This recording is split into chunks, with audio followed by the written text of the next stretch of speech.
সন্ত্রাসের গুলিতে নিহত ইনকিলাব মঞ্চের মুখপাত্র এবং জুলাই অভ্যুত্থানের সম্মুখ সারির যোদ্ধা শহীদ শরীফ ওসমান হাদির সম্মানে অনন্য এক নজির স্থাপন করেছে এবারের বিপিএল এর নতুন ফ্রাঞ্চাইজি রাজশাহী ওয়ারিয়র্স।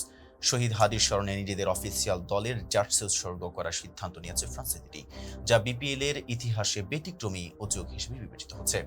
রাজশাহী ওয়ারিয়র্সের পক্ষ থেকে জানানো হয়েছে, শহীদ শরীফ ওসমান হাদির আত্মত্যাগ ও অবদানকে সম্মান জানাতেই এই সিদ্ধান্ত নেওয়া হয়েছে।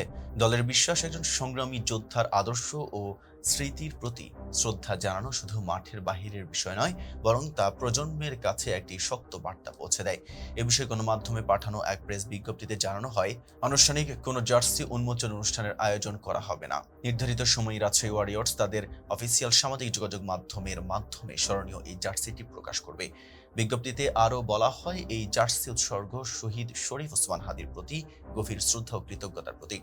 তার স্মৃতি ও আদর্শ রাজশাহী ওয়ারিয়র্সের পথ চলার সঙ্গে সব সময় জড়িত থাকবে বলে আশা প্রকাশ করেছে ফ্রাঞ্চাইজিটি। এরই অংশ হিসেবে দলটি জার্সি উন্মোচন উপলক্ষে কোনো আনুষ্ঠানিক আয়োজন না করার সিদ্ধান্ত নেয়। ভক্ত সমর্থকদের প্রতি সম্মান জানিয়ে শুধুমাত্র ডিজিটাল প্ল্যাটফর্মেই জার্সিটি প্রকাশ করা হবে বলে জানানো হয়েছে। রাজশাহী ওয়ারিয়র্সের অফিসিয়াল ফেসবুক পেজে দেওয়া এক পোস্টে বলা হয়, ক্ষণজন্মা ওয়ারিয়র্স শহীদ শরীফ ওসমান হাদির নামে জার্সি উৎসর্গ করে জার্সি উন্মোচন অনুষ্ঠান না করার সিদ্ধান্ত নিয়েছে।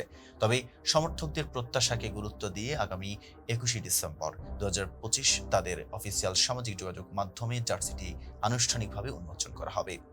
এতক্ষণ সাথে ছিলাম মেহেদী হাসান। ফেজ দ্য পিপল সাথে থাকার জন্য ধন্যবাদ।